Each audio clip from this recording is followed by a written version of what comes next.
Right, let's jump straight into this. The federal government just flashed a massive green light for alternative psychedelic medicine, and honestly, we are witnessing a complete paradigm shift in the mental health care landscape right now. But here is the brutal truth that the current retail hype cycle is just completely missing. The real money, it isn't in the breakthrough drugs themselves. It's actually in the dirt. There's this phrase, "Don't buy the mushroom, buy the clinic," and it literally captures this exact moment perfectly. So today, we're going to unpack exactly why smart institutional capital is pivoting away from those high-risk biotech stocks and instead they're pouring money directly into specialized behavioral health infrastructure. We're going to look at this massive gap between the hype of the medicine and the hard, physical reality of actually administering it. Welcome to our explainer on the Psychedelic REIT, where we're focusing squarely on real estate for alternative medicine. Now, for those of you who might be unfamiliar, a REIT, or Real Estate Investment Trust, operates a lot like a mutual fund, but instead of pooling money to buy a bunch of stocks, it pools capital to buy and manage income-producing real estate. And in this specific case, we're talking about highly specialized clinical infrastructure. This strategy captures the alpha, that massive financial upside, of a medical revolution, but it does it entirely without taking on the binary, hit or miss risks of pharmaceutical drug development. It's really the ultimate picks and shovels approach to a modern gold rush. But to really get why this real estate play is absolutely crucial, we got to start with this single glaring number, 12.8%.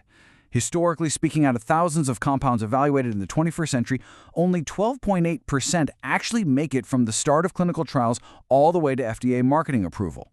I mean, think about what that actually looks like in practice. A team of brilliant scientists can literally spend a decade and maybe $500 million perfectly executing phase 1 and phase 2 trials only for the drug to fail in phase 3 because of some slight statistical variance. And when that happens, the company's stock price just plummets overnight. That 12.8% success rate represents a massive graveyard of failed pharmaceutical startups and, frankly, wiped out retail investors. It is an incredibly brutal, unforgiving game to play. So here is our roadmap for today's explainer. 1. The FDA green light. 2. The drug developer trap. 3. Real estate's technical moat. 4. Mastering zoning arbitrage. And 5. The triple net advantage. Let's get right into it. Part 1. The FDA green light. To really grasp this real estate boom, we first have to understand the regulatory catalyst that kicked it all off. The April 18, 2026 executive order basically acted as the starting gun for this entire industry. This federal mandate dramatically pulled forward commercialization timelines, and the goal was to urgently address the mental health and veteran suicide crisis. A huge element of this is the national priority vouchers for compounds like LSD, MDMA, and psilocybin. You can think of a priority voucher kind of like a VIP fast pass at a theme park, right? It allows a pharmaceutical company to just skip a years-long regulatory line, compressing FDA review timelines from nearly a year down to just a month or two. Plus, you have this newly established right to try pathway specifically for ibogaine, which opens up immediate access for veterans in crisis.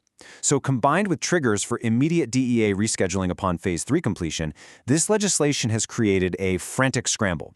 Everyone is rushing to build the physical clinical spaces needed to actually administer these fast-track treatments. Moving on to Part 2, the drug developer trap. Before we start pouring concrete, we really need to look at the gold miners of this story and why they might be a trap. The global disruption happening right now is rooted in a fundamental clash of business models. Think about it. Traditional SSRIs are daily chronic pills. They have roughly a 30 to 40% remission rate, and patients take them for years, sometimes even decades. Psychedelics, on the other hand, are acute, single-dose therapies showing an absolutely incredible 88% symptom reduction for severe conditions like PTSD. Just think about the sheer economics of that for a second. Curing a patient in a single 8-hour session? That threatens to completely collapse the existing $200 billion chronic care model. If a patient is healed in one day instead of taking a pill every day for 20 years, the pharmaceutical company's recurring revenue just evaporates. Now, it's revolutionary for humanity, absolutely, no question. But investing in the biotech startups trying to manufacture these single doses, well, that is fraught with danger. And that danger lies in the biotech burn, which is driven by severe pre-revenue binary risk. These pharma developers are burning through millions in research and development every single month without making a dime in profit. Take Hewlett Pharma, for example. They reported a staggering $42.7 million operating loss in just one single quarter. And here is exactly how the trap springs on retail investors. Step 1, the biotech startup raises initial capital. Step 2, complex clinical trials burn through those millions way faster than expected. Step 3, the cash runs out before the trial even ends. And Step 4, to keep the lights on, the company is forced into a severe dilution cycle, issuing millions of new shares of stock.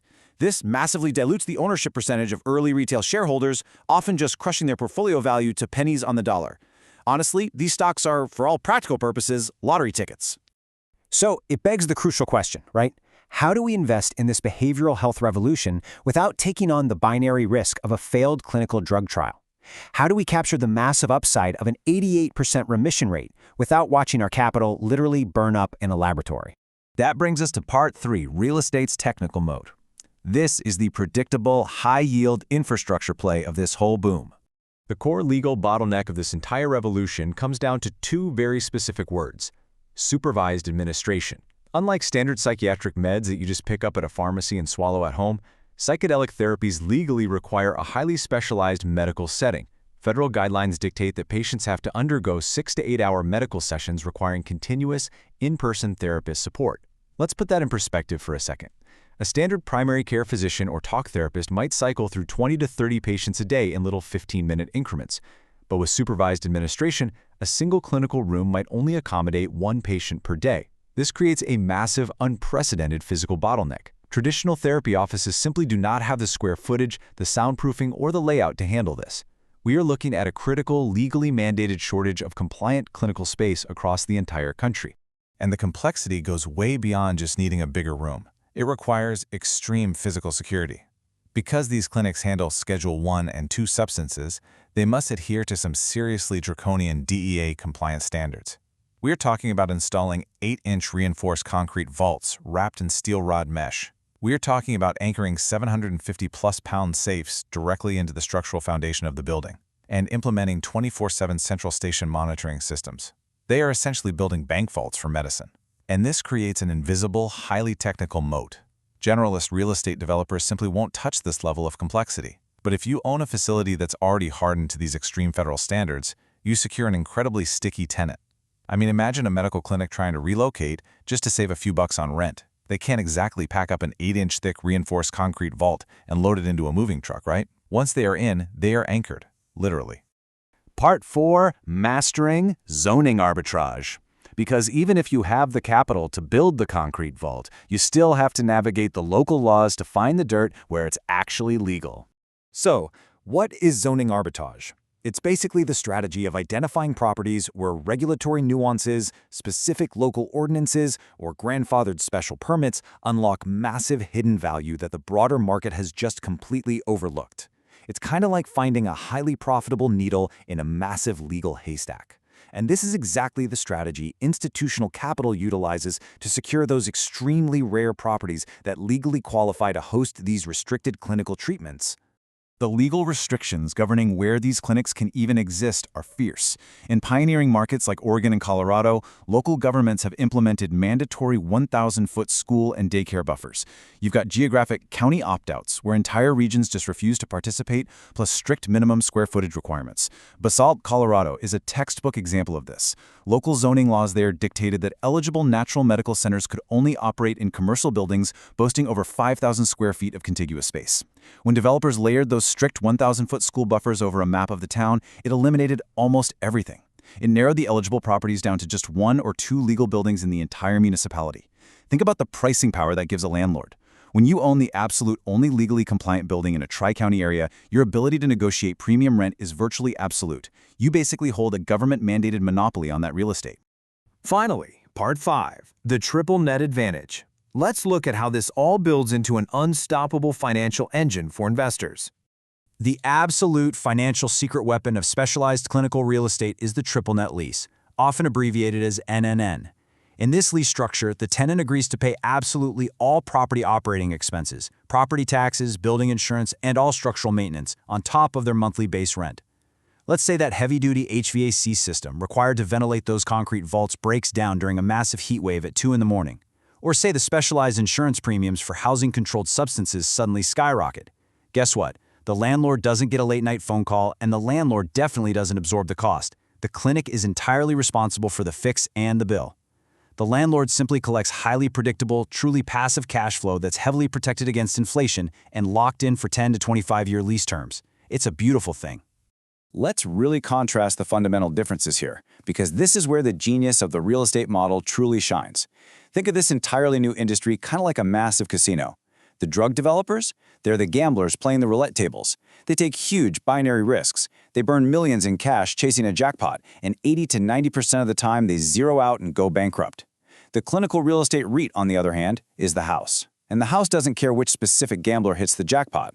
The real estate retains its land and building value regardless of which chemical compound wins FDA approval. While the developer operates a pre-revenue lottery ticket, the REIT operates on recurring rent. If a specific biotech firm's drug fails phase 3 and they go under, the REIT simply leases that hardened, perfectly compliant, extremely rare concrete vault to the next clinical tenant waiting in line. The house, the building, always wins. And the financial reward for executing this strategy is absolutely massive. In commercial real estate, yield is measured by capitalization rates, or cap rates. Traditional, run-of-the-mill medical office real estate currently trades around a 6.5% cap rate. But highly specialized behavioral health real estate, like the portfolios actively being acquired by entities like Healing Realty Trust, they are securing yields near 10.97%. Let's put that 400 basis point premium in real dollar terms so it makes sense.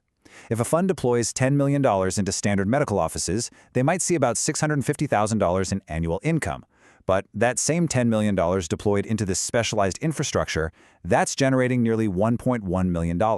That is over $400,000 in extra pure profit every single year. It's the market's direct reward to investors who know exactly how to navigate the complex regulatory, zoning, and technical moats we just explored. So look, the mental health revolution is undeniably here, and it's moving way faster than anyone predicted. But as we've seen today, the true financial alpha isn't found in a laboratory beaker. It's literally cemented into the specialized infrastructure required to bring this revolution to the public. So I'm going to leave you with this final question to chew on. Are you buying the speculative mushroom or the legally mandated cash-flowing vault where it's administered? Thanks so much for joining me on this explainer. I hope this framework changes exactly how you look at the physical, clinical spaces around you. Keep analyzing, keep questioning, and I'll see you on the next deep dive.